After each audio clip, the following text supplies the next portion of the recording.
Hello दोस्तों, ट्रूक innovation channel में एक बार फिर से आपका स्वागत है। यूट्यूब चैनल में भी आपका बढ़िया से स्वागत है। जितने भी दोस्त लाइन अटेंडेंट की तैयारी कर रहे हैं, टेस्टिंग अटेंडेंट की तैयारी कर रहे हैं, प्लांट असिस्टेंट की तैयारी कर रहे हैं, आईटीआई टीओ की तैयारी कर रहे हैं, उन सभी के लिए ये सारी की सारी क्लासेस बहुत ही इंपॉर्टेंट रहेंगी। ठीक है ना। अब हम ट्रांसफॉर्मर की जितनी भी मैंने क्लासेस डाल रही हैं, आप यकीन मानना ये क्लासें आप एक बार देख लेंगे तो मैं बता रहा हूँ आप पेड कोर्स कभी नहीं लेंगे। क्यों नहीं लेंगे उसका कारण है क्योंकि जितना पेड कोर्स में मिलता है उससे ज्यादा मैं आपको प्रोवाइड करा दे रहा हूँ और सिस्टमेटिकली प्लेलिस्ट तैयार हो रही है। शुरू की क्लासेस पे आप ये मत जाना कि वो डिजिटल बोर्ड से नहीं है। आप जो डाटा लिख लेंगे ना, पेपर वहीं से बनना है। ठीक है ना। और आपको नोट्स भी बनाने की जरूरत नहीं है। अगर जिन लोगों को नोट्स की जरूरत है वो मेरे पहले चैनल को सब्सक्राइब करें और कमेंट में लिखें सर मुझे नोट्स चाहिए। अगर आपको नोट्स रियल में चाहिए, कोई मेहनत नहीं करनी, केवल डाटा याद करना है, तो यहाँ से आपको सारी चीजें हो जाएंगी। ठीक है ना। चलिए आज हम स्टार्ट कर रहे हैं दोस्तों ट्रांसफॉर्मर में होने वाले लॉसेस की। सबसे पहले हम बात करते हैं कि लॉस क्या चीज होती है। भाई किसी भी सिस्टम में जब हम कोई इनपुट लगाते हैं तो इनपुट लगाने के बाद उसका पूरे तरीके से आउटपुट नहीं आता।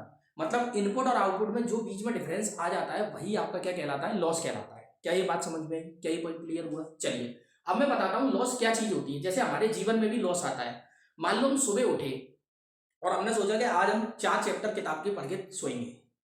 जैसे ही आप पढ़ने बैठे इतने में आपके पास फोन आ गया कि यार चल जरा घूमने चलते हैं। तो मैंने कहा यार चलो आधा घंटा घूमे आते हैं, उसके बाद मैं पूरा कंप्लीट करूंगा। फिर जैसे ही आप घूम के आए, तुरंत मम्मी ने पूछा कि कहाँ गए थे, कि मैं थोड़ा दोस्त के साथ चला गया। तो मम्मी ने एक झापड़ दे दिया तुम्हें और कहा कि बेटा तुम पढ़ाई लिखाई बिल्कुल भी नहीं करते हो, है ना। तो फिर तुम्हारा दिमाग खराब हो गया। तुमने कहा यार अब गोबड़ी गर्म हो गई, अभी 2-3 घंटे बाद ही पढ़ूंगा। फिर आप जब शाम को सोएंगे उससे पहले आपने जब अपना शुरुआत में जो इनपुट लेके चले थे कि भाई मुझे आज 4 चैप्टर पढ़ने हैं, और शाम को पता चला आपने एक भी नहीं पढ़ा, इसका मतलब ये हो गया कि आपका टोटल लॉस 100% हो गया। आपने कोई भी अचीवमेंट नहीं किया। क्या ये बात समझ में आई? अब मैं अगली बात बोलूं इसमें कि लॉस की वजह से क्या इफेक्ट आते हैं। लॉस आपको मैंने समझाया कि जो इनपुट है और आउटपुट है उसके बीच में जो डिफरेंस आ गया है और जो चीज निकल के आई है जो आपके काम की नहीं है, वही आपका क्या कहलाता है, लॉस कहलाता है। क्या ये बात समझ में आई? चलिए अब मैं बताता हूं कि लॉस से क्या क्या चीजें होती हैं, क्या समस्याएं आती हैं। देखो लॉस अगर आएगा तो खोपड़ी गर्म होगी। खोपड़ी क्या हो जाएगी, गर्म हो जाएगी। किसी भी सिस्टम में अगर लॉस आएगा तो वो सिस्टम हीट करेगा। क्या करेगा? हीट। और जब भी कोई भी सिस्टम हीट करता है तो वो अपनी 100% एफिशिएंसी को अचीव कभी नहीं कर पाता। मतलब इस बात का ये है कि वो अपनी मैक्सिमम एफिशिएंसी तक पहुंच ही नहीं पाएगा। सीधी सी बात यह है कि जो डिस्ट्रक्शन है ना, आपके दिमाग के अंदर जितने भी डिस्ट्रक्शन आते हैं वो भी एक प्रकार का लॉस होता है। जैसे जब आप एग्जाम देने जाते हैं तो एग्जाम में जैसे ही आपसे 2 क्वेश्चन नहीं बने, आपकी खोपड़ी एकदम से गर्म होगी कि यार मैं इतना पढ़ के आया हूं, मुझसे बन क्यों नहीं रहा है कुछ। फिर आपको जैसे ही खोपड़ी गर्म हो जाएगी आप सरल क्वेश्चंस भी गलत करने लगेंगे। मतलब जो चीजें आपको आती थी, इनपुट में आपकी चीजें थी लेकिन आउटपुट उसका नहीं ले पाए, इसी चीज को हम क्या बोलते हैं, लॉस। तो प्रैक्टिकली आपको लॉस समझ में आया कि मैंने बोला कि लॉस क्या चीज है। चलिए अब हम बात करते हैं कि ट्रांसफॉर्मर में कितने टाइप के लॉस होते हैं। देखो दोस्तों, ट्रांसफॉर्मर में जितने टाइप के पार्ट होंगे वो ही मिलकर लॉस कराएंगे। जितने पार्ट नहीं होंगे वो लॉस नहीं कराएंगे। ये बात समझ में आई? जैसे ट्रांसफॉर्मर में सारे के सारे स्टैटिक पार्ट हैं तो सारे के सारे स्टैटिक पार्ट से रिलेटेड लॉस होंगे। ट्रांसफॉर्मर में कोई भी घूमने का पार्ट नहीं है तो ट्रांसफॉर्मर में घूमने से रिलेटेड कोई भी लॉस नहीं होगा। क्या ये बात समझ में आई? क्या ये पॉइंट क्लियर हुआ? मतलब आप बैगन खा के आलू का स्वाद नहीं ले सकते, या आलू खा के आप गाजर का स्वाद नहीं ले सकते, या गाजर खा के आप पपीते का स्वाद नहीं ले सकते, या पपीता खा के आप सेब का स्वाद नहीं ले सकते। मतलब आप जिस चीज को खाएंगे स्वाद उसी का मिलेगा। मतलब इस बात का ये है कि ट्रांसफॉर्मर में जितने पार्ट्स होंगे लॉस भी उसी से रिलेटेड होंगे, ना कि अदर चीजों से रिलेटेड। क्या ये पॉइंट क्लियर हुआ? चलिए अब हम बात करते हैं कि ट्रांसफॉर्मर में सबसे पहला लॉस को मैं डिस्कशन करने जा रहा हूं, वो है मेरा कॉपर लॉस।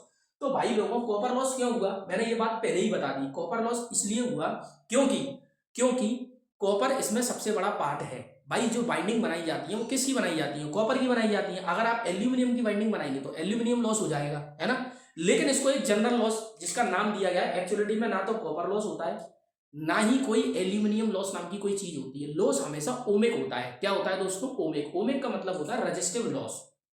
बात समझ में आई? अब वो रेजिस्टेंस चाहे कॉपर का हो और चाहे एल्यूमिनियम का हो, चाहे कोर का हो, किसी का भी रेजिस्टेंस हो, किसी भी सिस्टम में, किसी भी इलेक्ट्रिकल सिस्टम में या इलेक्ट्रिकल डिवाइस में लॉस केवल और केवल रेजिस्टेंस कराता है। इसीलिए हम रेजिस्टिव लॉस बोलते हैं। अगर वो कॉपर का रेजिस्टेंस है तो कॉपर लॉस कहलाएगा, अगर वो एल्यूमिनियम का रेजिस्टेंस है तो एल्यूमिनियम लॉस कहलाएगा, अगर वो कोर का रेजिस्टेंस है तो कोर लॉस कहलाएगा। अरे बात समझ पा रहे हैं मैंने क्या बोला? ये पॉइंट क्लियर हुआ? चलिए अब हम पढ़ते हैं कि कॉपर लॉस। कॉपर लॉस के बारे में जान लेते हैं कि पेपर में किन किन चीजों को पूछता है। भैया सबसे पहली बात तो ये कि प्राइमरी और सेकेंडरी वाइंडिंग ये दोनों में होगा। क्यों होगा भाई? प्राइमरी और सेकेंडरी वाइंडिंग दोनों में क्यों होगा? क्योंकि प्राइमरी में भी आपकी वाइंडिंग है और सेकेंडरी में भी आपकी वाइंडिंग पड़ी हुई है। तो ये वाइंडिंग लॉस दोनों में होंगे, प्राइमरी वाइंडिंग में भी होंगे और सेकेंडरी वाइंडिंग में भी होंगे। एक सेकंड का समय देना दोस्तों। चलिए अब हम बात करते हैं कि ये लॉस जो है ना दोस्तों, ये वेरिएबल लॉस होता है। वेरिएबल लॉस सीधी सी बात ये है कि जो कॉपर लॉस होता है वो लोड पे डिपेंड करता है। किस पे डिपेंड करता है? लोड पे। और लोड किस पे? लोड पे क्या चीजें डिपेंड करती है? देखो, कॉपर लॉस डिपेंड करता है लोड की एक्चुअलिटी में करंट पे, और लोड की करंट किस पे डिपेंड करती है? लोड के वेरिएशन पे। तो इनडायरेक्टली हम ये कह सकते हैं कि ये जो कॉपर लॉस है ना, ये वेरिएबल लॉस होता है एक तरीके से, ये समय के साथ चेंज होता रहता है। क्या ये बात समझ में आई? पेपर में सीधा क्वेश्चन पूछता है कि क्या आपका कॉपर लॉस वेरिएबल है, क्या कॉपर लॉस आपका कांस्टेंट है, तो ये आपको पता होना चाहिए। अगर आप लोड को वेरी कराएंगे तो लोड करंट वेरी करेगी, लोड करंट वेरी करेगी तो लोड का लॉस भी वेरी करेगा, मतलब कि सिस्टम का लॉस वेरी करेगा। इसीलिए हम इसको क्या बोलते हैं? Variable loss. देखो ये चीज ये लिखिए, ये लॉस लोड पर डिपेंड करता है। क्या ये बात समझ में आई? इसे WE से रिप्रेजेंट करते हैं, डिनोट करते हैं, ठीक है। इसका फार्मूला क्या होता है? I1 का स्क्वायर इंटू R1 और I2 का स्क्वायर इंटू R2। मैंने आपको बहुत अच्छे से समझाया था कि भाई लोगों को जो प्राइमरी की करंट है और उसका प्राइमरी वाइंडिंग का रेजिस्टेंस मिलके लॉस क्रिएट करते हैं, सेकेंडरी वाइंडिंग का करंट और उसकी रेजिस्टेंस मिलके लॉस करेंगे। इसे क्या कहते हैं? ओमिक लॉस भी कहते हैं। बस आपको कॉपर लॉस में इतना ही पढ़ना है, चाहे आप LA का पेपर दे लें, TA का पेपर दे लें, दुनिया का कोई भी टेक्निकल का ITI का पेपर दे लें, इसमें से ही एक क्वेश्चन बनना है, वो भी घुमा फिरा के। क्या ये बात समझ में आई? क्या ये पॉइंट क्लियर हुआ? चलिए अब अपन आगे चलते हैं। अब हम बात कर रहे हैं कि भाई कोर लॉस और आयरन लॉस। पहली बात तो ये चीज ध्यान रखना, कोर ही आयरन लॉस कहलाता है, कोर ही आयरन लॉस कहलाता है, पहली चीज। दूसरी चीज, कोर लॉस क्यों हो रहा है? क्योंकि ट्रांसफॉर्मर में दूसरा पार्ट सबसे बड़ा क्या है? कोर उसकी। अरे दो ही तो मेन पार्ट होते हैं, एक तो उसकी वाइंडिंग, दूसरा उसका कोर, दो ही जगह लॉस होगा, समझ में? इसमें घूमने का कोई पार्ट नहीं है, इसलिए इसमें घूमने से रिलेटेड मतलब कि इसमें मैकेनिकल लॉसेस की वैल्यू क्या होगी? जीरो होगी। समझ गए पॉइंट को? चलिए सबसे पहले हम बात करते हैं कि भाई कोर में होने वाला लॉस, सीधी सी बात है, ज्यादा दिमाग नहीं लगाना, जिस पार्ट में लॉस होगा उसी को उसका नाम दे दिया है, कोर में होने वाला लॉस, ठीक है, कोर लॉस कहलाता है। दूसरी बात, यह दो प्रकार का होता है, एक तो एडी करंट लॉस और एक होता है हिस्टैरिसीस लॉस। एक चीज का हमेशा ध्यान रखना, चाहे एडी करंट लॉस हो चाहे हिस्टैरिसीस लॉस हो, कुल मिलाकर जो आपका कोर लॉस होता है वो कैसा होता है? कांस्टेंट होता है। ध्यान रखना, कोर लॉस कैसा होता है? कांस्टेंट। कोर और आयरन लॉस कैसा होता है? कांस्टेंट। और आपका कॉपर लॉस कैसा होता है? वेरिएबल होता है। इस चीज का विशेष ध्यान रखना है। अगर मैं इसको यहाँ पे एक्सप्लेन करूं तो ये कैसी प्रवृत्ति का होता है? कांस्टेंट प्रवृत्ति का होता है। क्या ये बात समझ में आई? क्या ये पॉइंट क्लियर हुआ? चलिए अब हम बात करते हैं एडी करंट लॉस की। भाई कितने टाइप के लॉस होते हैं? कोर के अंदर दो टाइप के लॉस होंगे, एक तो होगा कोर लॉस में, एक होगा आपका एडी करंट लॉस, दूसरा होगा आपका हिस्टैरिसीस लॉस। तो इस क्लास में पहले हम एडी करंट लॉस की बात करेंगे। भाई एडी करंट लॉस क्या होता है? तो उससे पहले आपको एडी करंट लॉस पढ़ने से पहले आपको एडी करंट को समझना बहुत जरूरी है कि एडी करंट क्या होती है। देखिए किसी भी ट्रांसफार्मर की जो वर्किंग है वो अल्टरनेटिंग फ्लक्स पर डिपेंड करती है। किस पर डिपेंड करती है दोस्तों? अल्टरनेटिंग फ्लक्स पर। क्यों करती है अल्टरनेटिंग फ्लक्स पर? क्योंकि हम उसमें अल्टरनेटिंग करंट लगाते हैं। अल्टरनेटिंग करंट क्यों आती है? क्योंकि हम उसमें अल्टरनेटिंग वोल्टेज है। ये बात समझ में आई? मतलब एसी वोल्टेज होगा तो एसी करंट होगी और एसी ही फ्लक्स होगा। क्या ये बात समझ में आई? अब हम क्या करते हैं कि जब हम अल्टरनेटिंग करंट, अल्टरनेटिंग जब हम यहाँ वोल्टेज अप्लाई करते हैं तो यहाँ पे मेरी अल्टरनेटिंग करंट फ्लो करती है। जब अल्टरनेटिंग करंट जाएगी तो इस कोर का कुछ ना कुछ तो रेजिस्टेंस होगा। तो जो कोर का जो रेजिस्टेंस है और ये जो अल्टरनेटिंग करंट है वो इस रेजिस्टेंस से मिलके I2R लॉस कराएगी। क्या कराएगी दोस्तों? I2R लॉस कराएगी। वही लॉस आपका एडी करंट लॉस कहलाता है। अब एडी करंट क्यों कहलाता है? क्योंकि ये क्या है, सीधे भाई ये कोई तार तो है नहीं है। अगर तार होता, अगर मान लो कोई वायर होता तो करंट ऐसे फ्लो करती, लेकिन ये पूरी की पूरी क्या है? शीट है। तो इस शीट में करंट ऐसे फ्लो ना करते हुए सर्कल में फ्लो करती है। कैसे फ्लो करती है दोस्तों? सर्कल में। सर्कल में अगर फ्लो करेगी तो इसी चीज को हम बोलते हैं एडी करंट लॉस, मतलब भंवर धारा हानि। क्या ये बात समझ में आई? मतलब आपने क्या समझा, जब आप किसी भी शीट में कोई करंट फ्लो कराते हैं तो वहां पे सीधी रेखा में करंट ना प्रभावित होते हुए एक गोल चक्री में करंट घूमती है, गोल गोल गोल गोल चक्कर घूमते हैं, वही चक्कर आपका क्या कहलाता है? एडी करंट लॉस कहलाता है। क्या ये बात समझ में आई? चलिए अब एडी करंट लॉस से ज्ञान की बात है तो मैंने आपको अच्छे से बता दी कि एडी करंट लॉस क्या होता है। लेकिन अब मैं आपको बता रहा हूं कि जो एडी करंट लॉस है उससे रिलेटेड कितने क्वेश्चंस पेपर में पूछे जाते हैं, उससे बाहर क्वेश्चन नहीं पूछा जाएगा। भाई अल्टरनेटिंग फ्लक्स कोर में क्या लिखा है? अल्टरनेटिंग फ्लक्स कोर में करंट, मतलब कि क्या बोला मैंने? इस लाइन को अच्छे से समझना है क्यों लिखी गई है। भाई अल्टरनेटिंग फ्लक्स जब कोर में फ्लो करेगा तो कोर में क्या पैदा हो जाएगी? करंट पैदा हो जाएगी। क्या ये बात समझ में आई? क्योंकि कोर क्या है? एक शॉर्ट सर्किटेड पाथ है। क्या है? एक शॉर्ट सर्किटेड पाथ है कि भाई जब भी अल्टरनेटिंग फ्लक्स कोर में डेवलप होगा तो अल्टरनेटिंग करंट जनरेट होगी। क्या होगी दोस्तों? अल्टरनेटिंग करंट जनरेट होगी।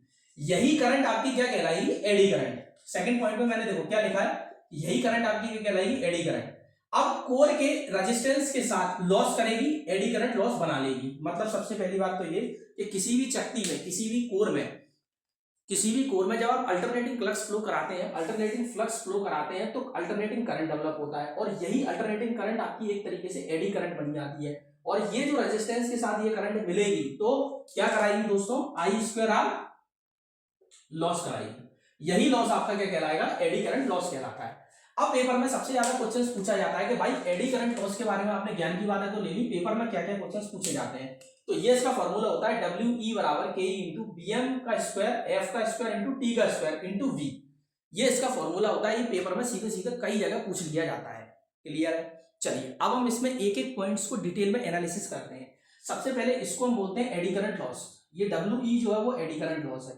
KE मतलब एडी करंट कांस्टेंट बोल सकते हैं। VM मतलब मैक्सिमम फ्लक्स डेंसिटी। किसकी है ये, किसकी है मैक्सिमम फ्लक्स डेंसिटी, पूरे के पूरे ट्रांसफार्मर की। ध्यान रखना इस बात को। F क्या है यहाँ पे, फ्रीक्वेंसी कैसी होती है ट्रांसफार्मर में दोस्तों, कांस्टेंट प्रवृत्ति की होती है। ध्यान रखना कैसी प्रवृत्ति की होती है, कांस्टेंट प्रवृत्ति की। चलिए अब हम बात करते हैं T मतलब होता है ये थिकनेस मतलब जो कोर है, कोर की जो पत्तियां हैं वो कितनी मोटी है, कैसी है ना। उसके बाद हम बात करते हैं V क्या होता है, volume of the core. Core का वॉल्यूम मतलब क्या होता है, आयतन। क्या ये बात समझ में आई? यहाँ पे वोल्टेज मत समझ लेना, 90% बच्चे यही गलती कर देते हैं। क्या ये पॉइंट क्लियर हुआ? चलिए अब इसमें ये दो कंडीशन इंपॉर्टेंट है जो पेपर में पूछता है। सबसे ज्यादा इंपॉर्टेंट दो कंडीशन है जो पेपर में पूछी जाती है। भाई अगर V/F की वैल्यू कांस्टेंट है, मतलब अगर मैक्सिमम फ्लक्स डेंसिटी की कांस्टेंट रहेगा तो WE बराबर F², मतलब एडी करंट लॉस फ्रीक्वेंसी के स्क्वायर के बराबर होता है। पेपर में सीधा क्वेश्चन पूछा जाता है कि अगर V/F कांस्टेंट है तो एडी करंट लॉस किसके डायरेक्टली प्रोपोर्शनल होगा, फ्रीक्वेंसी के स्क्वायर के, फ्रीक्वेंसी के क्यू के, फ्रीक्वेंसी की घात 4 के। तो आंसर आप क्या लगाएंगे, फ्रीक्वेंसी के स्क्वायर के। अगर आपकी V/F की वैल्यू कांस्टेंट नहीं है तब एडी करंट लॉस किसके स्क्वायर के प्रोपोर्शनल होगा, तो वो एडी करंट लॉस होगा भाई वोल्टेज के स्क्वायर के। यहाँ ध्यान रखना, ये कंफ्यूजन हो जाता है। यहाँ वॉल्यूम समझ लेना तो यहाँ वॉल्यूम मत समझ लेना, ये वोल्टेज ही है। क्या ये बात समझ में आई? क्या ये पॉइंट क्लियर हुआ बच्चों?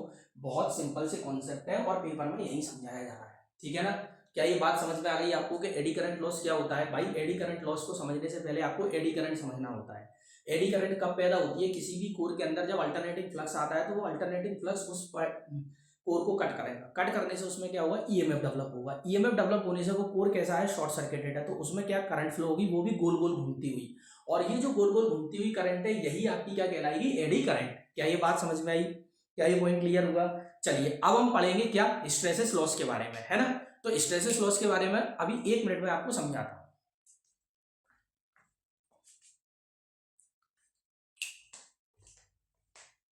दोस्तों अभी मैंने आपको क्लियर किया था कि भाई ट्रांसफार्मर में जो है कॉपर लॉस कैसा होता है। ठीक है, उसके बाद मैंने आपको ये डिस्कशन कराया था कि भाई आपका आयरन लॉस कितने पार्ट होते हैं, आयरन लॉस के 2 पार्ट होते हैं। एक मैंने आपको बहुत अच्छे से समझाया था एडी करंट लॉस। अब मैं समझाने जा रहा हूँ हिस्टैरिसीस लॉस। तो हिस्टैरिसीस लॉस के बारे में अब अपन समझते हैं कि हिस्टैरिसीस लॉस क्या होता है। देखो मैं आपको एक सिंपल सी लैंग्वेज में समझा देता हूँ हिस्टैरिसीस लॉस क्या होता है। जब भी कोई मैग्नेटिक मटेरियल होता है ना, तो उस मैग्नेटिक मटेरियल के अंदर मैग्नेटिक डाइपोल होते हैं। क्या होते हैं, मैग्नेटिक डाइपोल। इसको हिंदी में बोलते हैं चुंबकीय द्विध्रुव। क्या होते हैं दोस्तों, चुंबकीय द्विध्रुव।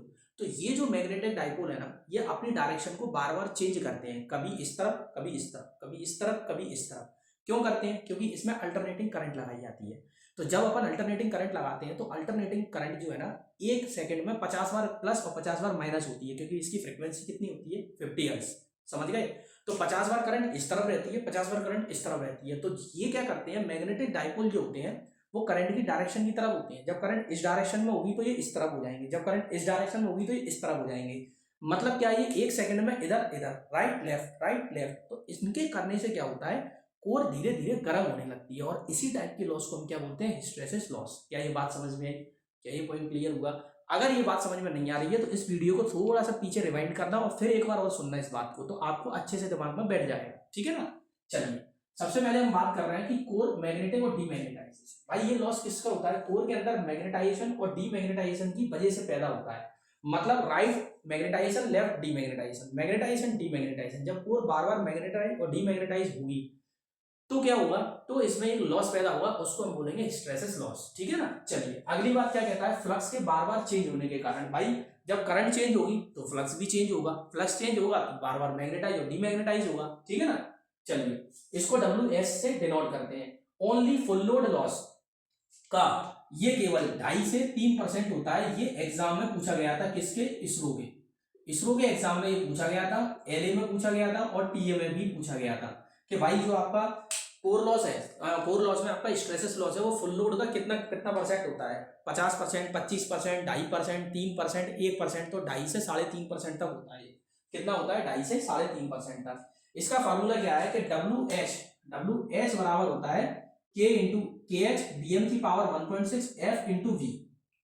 ठीक है, यहाँ पे एफ क्या होता है? Frequency, B M maximum flux density है। अब यहाँ से फिर से वही बात आ गई, अगर बी अपॉन एफ का रेशो कांस्टेंट लेते हैं तो डब्ल्यू एच बराबर होता है एफ के डायरेक्टली प्रोपोर्शनल, और वहां पे क्या होता था? फ्रीक्वेंसी के स्क्वायर के प्रोपोर्शनल। ध्यान रखना ये बात, ठीक है। अगर आपका डब्ल्यू अब वी बाई एफ कॉन्स्टेंट नहीं है तो डब्ल्यू एच आपका होगा वी की पावर 1.6 और एफ की पावर -0.6 के।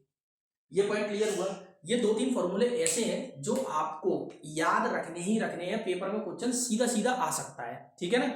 जब मैं इसके न्यूमेरिकल वाली क्लासेस डालूंगा, जब इसके कॉन्सेप्चुअली न्यूमेरिकल कराऊंगा, तब आपको ये चीजें अच्छे से क्लियर हो जाएंगी। समझ गए? तो यहाँ पे क्या समझे, वी वाई एफ कॉन्स्टेंट है तो डब्ल्यू एच बराबर डायरेक्टली फ्रीक्वेंसी के बराबर हो जाएगा, और जब आपका वी अपॉन एफ कॉन्स्टेंट नहीं है तो W H directly proportional to V की पावर 1.6 एफ की पावर -0.6 के बराबर होगा। ठीक है, चलिए अब अपन बात करते हैं टोटल लॉस। तो पूरे ट्रांसफॉर्मर में टोटल लॉस किन किन चीजों के बराबर होगा? एक कॉपर लॉस के बराबर, दूसरा आपका आयरन लॉस के बराबर। तो जो आयरन लॉस है मैंने आपको बता दिया ये कांस्टेंट प्रवृत्ति का होता है, और जो कॉपर लॉस है वो मैंने आपको बता दिया ये वेरिएबल प्रवृत्ति का होता है। क्लियर है ना? चलिए अब हम बताते हैं कि कॉपर लॉस की जो कंडीशन है, यहाँ पे पेपर में पूछता है, जैसे कि चाहे तो आप इसरो का एग्जाम दे लें, चाहे आप एलए का दे लें, चाहे आप टीए का दे लें, चाहे आप प्लांट असिस्टेंट का एग्जाम दे लें, ये तीनों एग्जाम जब आप देंगे तो यहाँ पे अलग अलग कंडीशन में लोड की एनालिसिस करवा लेता है।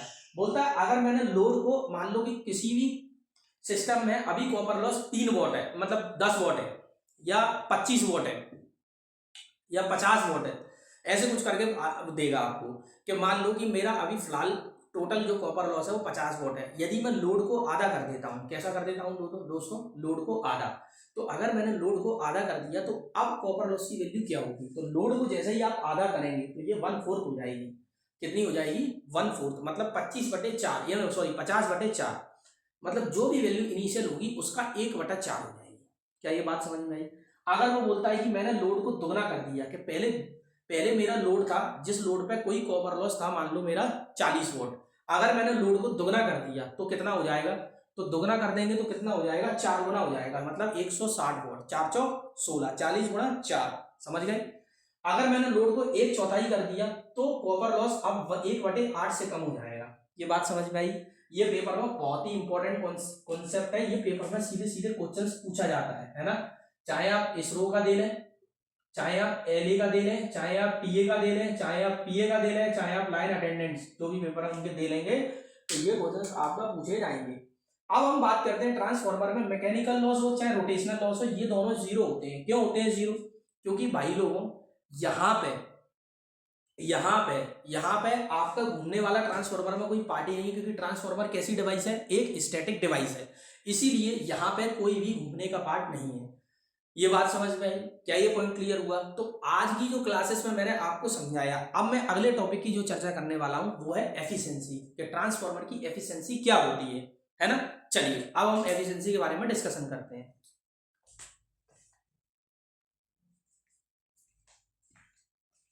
हेलो दोस्तों, अब अपन नेक्स्ट टॉपिक के बारे में डिस्कशन करने जा रहे हैं, that is efficiency of transformer. मैंने आपको बताया था कि कोई भी ट्रांसफॉर्मर की एफिशिएंसी या किसी भी सिस्टम की अगर हम एफिशिएंसी देखते हैं तो हम ये देखते हैं कि भाई उसका आउटपुट में कितना पावर आया और इनपुट में मैंने कितना पावर लगाया। मतलब आउटपुट में आने वाली कोई भी चीज़ इनपुट के कंपैरिजन का एक रेशियो ले लेते हैं तो वो हमारी एक एफिशिएंसी को जनरेट करती है, ठीक है ना। और अगर हम इसमें 100 का गुणा कर देते हैं तो ये मल्टीप्लाई कर 100 होने के बाद ये किस में कन्वर्ट हो जाती है? परसेंटेज, ठीक है ना। चलिए आज हम एफिशिएंसी के बारे में समझते हैं कि एफिशिएंसी से रिलेटेड पेपर में कहाँ कहाँ क्वेश्चन आते हैं। भाई सबसे पहली बात तो ये कि ये आउटपुट और इनपुट का रेशो होती है, आउटपुट और इनपुट का रेशो होती है। इस बात का मतलब ये है कि जो आउटपुट है और इनपुट है इन दोनों को बटे में कर देंगे, देसी भाषा में क्या कर देंगे? बटे में कर देंगे, तो ये आउटपुट और इनपुट का एक रेशो होगा, जिसे हम क्या बोलते हैं? Efficiency of transformer. इसे इस वाले टर्मिनल से डिनोट करते हैं, ठीक है। दूसरी बात, परसेंटेज एफिशिएंसी क्या होती है? Output power upon input power into 100%। क्या ये बात समझ में आई? एफिशिएंसी बराबर क्या होता है, output power upon input power into 100%। क्या ये पॉइंट क्लियर हुआ? पेपर में ये भी क्वेश्चन पूछा गया है। अगला क्वेश्चन ये, अगर हम इसको परसेंटेज एफिशिएंसी दूसरे वर्डों में लिखना चाहें तो P of output upon P output plus loss. Input बराबर क्या होता है, आउटपुट प्लस लॉस। इनपुट बराबर क्या होता है, आउटपुट प्लस लॉस। तो हमने क्या करा, इनपुट को लिख दिया आउटपुट प्लस लॉस इनटू 100%। ये ऐसे भी पूछा जा सकता है। तीसरा फॉर्मूला इसका क्या है, KVA into cos phi upon KVA into cos phi plus copper loss plus iron loss into 100%। यहाँ पे x की वैल्यू 1 रखी गई है। x मतलब होता है मल्टीप्लाइंग फैक्टर। क्या ये बात समझ में आई? क्या ये पॉइंट क्लियर हुआ? चलिए अब हम बताते हैं कि अगर हमको किसी भी सिस्टम की मैक्सिमम एफिशिएंसी को क्रिएट करना है तो हमेशा ध्यान रखना जो वेरिएबल लॉस है वो कांस्टेंट के बराबर होना चाहिए। मतलब जो चीज वेरी कर रही है वो एक तरीके से कांस्टेंट के बराबर आ जाएगी। मतलब वेरिएबल लॉस कांस्टेंट लॉस के बराबर आ जाएगा, तब जाके आपकी मैक्सिमम एफिशिएंसी जनरेट होगी। तो वेरिएबल बराबर कांस्टेंट, अगर आप यहाँ देख रहे हैं तो वेरिएबल लॉस कौन सा होता है, मैंने आपको पिछली क्लास में पढ़ाया था, कॉपर लॉस किसके बराबर होना चाहिए, आयरन लॉस के। अब यहाँ नीचे मैंने लिखा है आयरन लॉस बराबर कॉपर लॉस, कॉपर लॉस बराबर आयरन लॉस। आपको ये दोनों बातें एक जैसी लग रही होंगी, लेकिन ऐसा नहीं है।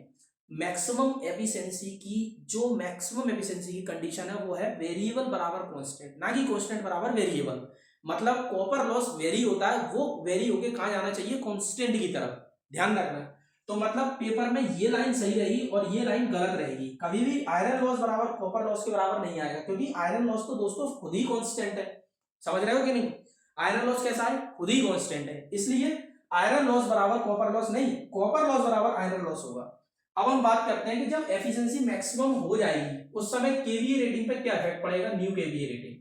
तब आपकी न्यू केवीए रेटिंग बराबर ओल्ड केवीए रेटिंग और अंडरवुड के अंदर पी आई अपॉन पीसीयू, मतलब आयरन लॉस बटे कॉपर लॉस। या दूसरे शब्दों में इसको ऐसे भी लिख सकते हैं, एस एन बराबर कौन, मतलब न्यू केवीए बराबर ओल्ड केवीए अंडरवुड के अंदर पी आई अपॉन पीसीयू। ठीक है, अब हम बात करते हैं एक नई एफिशिएंसी की, ओल्ड एफिशिएंसी की। ये भी पेपर में खूब क्वेश्चंस पूछा जाता है। ओल्ड एफिशिएंसी होती है भाई, पहली बात तो इसको 24 घंटे के अंतराल में देखते हैं। किसके अंतराल में देखते हैं दोस्तों, 24 घंटे के अंतराल में देखते हैं। अब जब हम 24 घंटे के अंतराल में देखेंगे तो एफिशिएंसी बराबर KWH output at 24 hours upon KWH input at 24 hours into 100। ये हमारी क्या है, ऑल डे एफिशिएंसी है। क्या ये बात समझ में आई? क्या ये पॉइंट क्लियर हुआ? तो ऑल डे एफिशिएंसी हमेशा 24 घंटे के अंतराल में देखी जाती है। ये पॉइंट क्लियर हुआ? तो मुझे लगता है आज की जो क्लासेस है मैंने आपको उसमें बहुत सारे टॉपिक का एनालिसिस करा दिया और आपको बहुत अच्छे से मैंने समझाया कि ट्रांसफॉर्मर में जितने भी टॉपिक्स हो सकते हैं वो सारे के सारे टॉपिक्स मैंने बहुत अच्छे से क्लियर किए। ठीक है ना? आज की क्लास के बाद अब हम नेक्स्ट टॉपिक अभी इसमें और डिस्कशन करने वाले हैं, दैट इज वोल्टेज रेगुलेशन, है ना। अब हम वोल्टेज रेगुलेशन के बारे में चर्चा करेंगे कि वोल्टेज रेगुलेशन क्या होता है। ठीक है दोस्तों, चलिए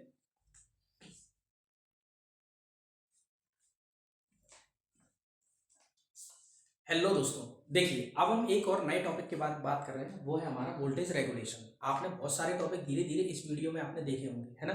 मैंने सारे टॉपिक सिस्टमेटिकली करा दिए हैं और जिसमें एग्जाम से जितने भी क्वेश्चंस पूछे जा रहे हैं तो वो ट्रांसफॉर्मर के सारे इंपॉर्टेंट टॉपिक्स इस वीडियो में आ चुके हैं। ठीक है ना। चलिए अब हम स्टार्ट करते हैं दोस्तों। अब हम स्टार्ट करते हैं कि वोल्टेज रेगुलेशन के बारे में हम पूरे से अच्छे से समझाएंगे कि वोल्टेज रेगुलेशन क्या होता है ना, किन किन चीजों का अपने को ध्यान रखना है। तो देखिए वोल्टेज रेगुलेशन की अगर हम बात करें तो सबसे पहले पेपर में जो क्वेश्चंस पूछे जाते हैं मैं वहीं से स्टार्टअप करूंगा। ज्ञान की बातें भी आपको दूंगा, समझाऊंगा भी, लेकिन पहले उन क्वेश्चंस को टॉपिक मतलब उन पॉइंट्स को बताऊंगा जो पेपर में डायरेक्ट पूछे जाते हैं। भाई पेपर में सबसे पहले ये पूछा जाता है कि आइडियल केस में वोल्टेज रेगुलेशन कितना होना चाहिए। तो आइडियल केस में जो वोल्टेज रेगुलेशन है वो आपका कैसा होना चाहिए, 0 होना चाहिए। ध्यान रखना, क्योंकि वोल्टेज रेगुलेशन क्या होता है वो मैं भी अच्छे से समझाऊंगा। तो पहले तो ये समझ लो कि आइडियल की केस में voltage regulation percentage voltage regulation की वैल्यू 0% होना चाहिए। अब अपन समझते हैं कि वोल्टेज रेगुलेशन क्या होता है। देखो दोस्तों, जब हम किसी भी ट्रांसफार्मर में इनपुट लगाते हैं तो हमें आउटपुट में वोल्टेज मिलता है। ठीक है, अब हम ये देखते हैं कि जो हमने इनपुट में वोल्टेज लगाया है क्या हमें वही का वही आउटपुट में वोल्टेज मिल रहा है। अगर आपको इनपुट में लगाई गई वोल्टेज की वैल्यू सेम आउटपुट में लगाई गई वोल्टेज की वैल्यू के बराबर आ जाती है तो इस बात का मतलब यह है कि आपके वोल्टेज के बीच में कोई भी डिफरेंस नहीं है, मतलब विभव में कोई भी अंतर नहीं है। तो इस बात का मतलब यह है कि V2 माइनस V1 जब मैं करूंगा तो वैल्यू कितनी आ जाएगी, 0 आ जाएगी। क्या ये बात समझ में आई? क्या ये पॉइंट क्लियर हुआ?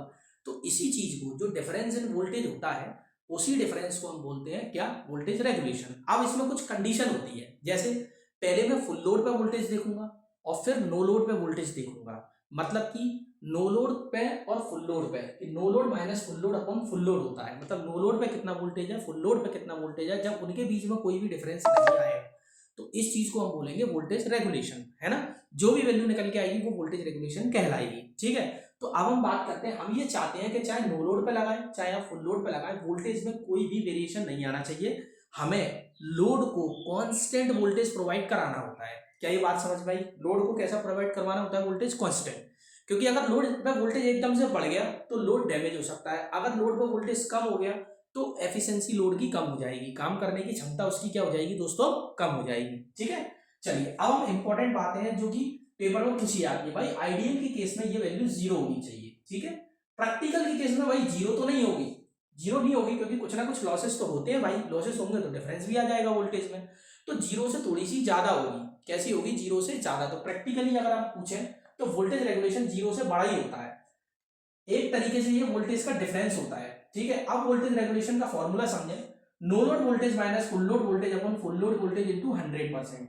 अगर दूसरा फॉर्मूला, ये पेपर में सबसे ज्यादा पूछा जाने वाला है, इस तरीके से भी पूछता है, तो E minus V upon V. E मतलब नो लोड का वोल्टेज, वी मतलब फुल लोड का वोल्टेज, ये भी फुल लोड का वोल्टेज इनटू 100।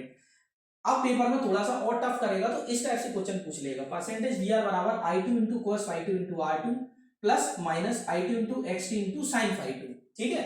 यहाँ पे प्लस साइन क्या डिनोट कर रहा है दोस्तों? ये जो प्लस साइन है ये क्या डिनोट कर रहा है? ये कर रहा है लैगिंग पावर फैक्टर। अगर लैगिंग पावर फैक्टर है तो ये फॉर्मूला प्लस के साथ ले लेना, अगर माइनस लेना है तो लीडिंग पावर फैक्टर है। मतलब ये वाला केस इसके लिए है, क्लियर है? ये बात समझ में आई कि माइनस का साइन लेंगे तो लीडिंग पावर फैक्टर पे कहानी आ जाएगी, ठीक है। अब हम पढ़ेंगे कि जो वोल्टेज रेगुलेशन की कंडीशन है पेपर में, यहां से क्या क्वेश्चन पूछा जाता है। अगर आपका वोल्टेज रेगुलेशन पॉजिटिव है, मतलब वोल्टेज का डिफरेंस प्लस में निकल के आ रहा है, तो उस केस में पावर फैक्टर हमेशा लैगिंग होता है। cos phi कैसा होता है दोस्तों? लैगिंग। मतलब इस बात का ये है कि करंट जो है वो वोल्टेज से पीछे चलती है। क्या ये पॉइंट क्लियर हुआ? चलिए, अगर आपका जो वोल्टेज रेगुलेशन है निगेटिव है, मतलब वोल्टेज का जो डिफरेंस है नो लोड और फुल लोड के वोल्टेज के डिफरेंस में निगेटिव वैल्यू आ रही है, इस बात का मतलब यह है कि जो आपका पावर फैक्टर है वो लीडिंग नेचर का है, मतलब करंट जो है वो वोल्टेज से आगे भाग रही है, ठीक है ना।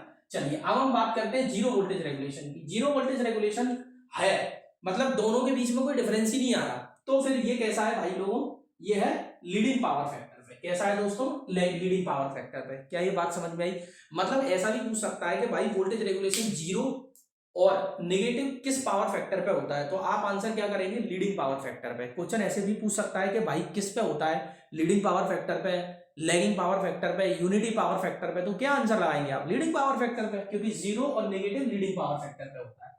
अब आपकी बात कर रहे हैं हम नेक्स्ट पॉइंट की, ये हमारी कंडीशन। जब वोल्टेज रेगुलेशन मैक्स कंडीशन है वो दो तरीके की होती है। जब जीरो वोल्टेज रेगुलेशन की देखेंगे तो उस समय tan phi है वो R अपॉन X का रेशियो होगा, मतलब सेकेंडरी साइड का रेजिस्टेंस बटे सेकेंडरी साइड का रिएक्टेंस की वैल्यू निकाल लेंगे तो आपका जीरो वोल्टेज रेगुलेशन की कंडीशन की केस है। अगर मैं मैक्सिमम वोल्टेज रेगुलेशन की बात करूं तो tan phi बराबर x2 अपॉन R2 होगा, ठीक है ना। x2 upon R2, x2 upon R2 होगा। ये बात समझ में आई? अब याद कैसे रखेंगे? पेपर में कंफ्यूज हो जाएंगे कि R2 अपॉन x2 x2। देखो जीरो में क्या आ रहा है? R। जीरो में क्या आ रहा है? R, तो ऊपर भी क्या रहेगा? R। मैक्सिमम में क्या आ रहा है? x, तो ऊपर भी क्या रहेगा? x। ये बात समझ गई? मैक्सिमम में x तो ऊपर आएगा x, जीरो में आ रहा है R तो ऊपर रहेगा R। क्या आप जीरो और मैक्सिमम की वोल्टेज रेगुलेशन की कंडीशन को डिफाइन करने को समझ गए? क्या आपको ये पॉइंट क्लियर हो गया? क्या आपको ऐसा लग रहा है कि आप पूरा का पूरा पेपर बना सकते हैं? मैं आपको बता रहा हूं जितना आप पेड कोर्स में लेंगे उससे कई गुना आपको यहाँ मिलेगा, ठीक है ना। चलिए अब हम बात करते हैं, सारे के सारे वोल्टेज रेगुलेशन को मैंने बहुत अच्छे से समझा दिया। आज की क्लास इतनी ही रहेगी दोस्तों। इस क्लास को बार बार देखना, आप अच्छे से नोट्स बनाना, मेहनत करना, रिवाइज करना और अपने मम्मी पापा का नाम रोशन करना। आज के लिए इतना ही। थैंक यू दोस्तों।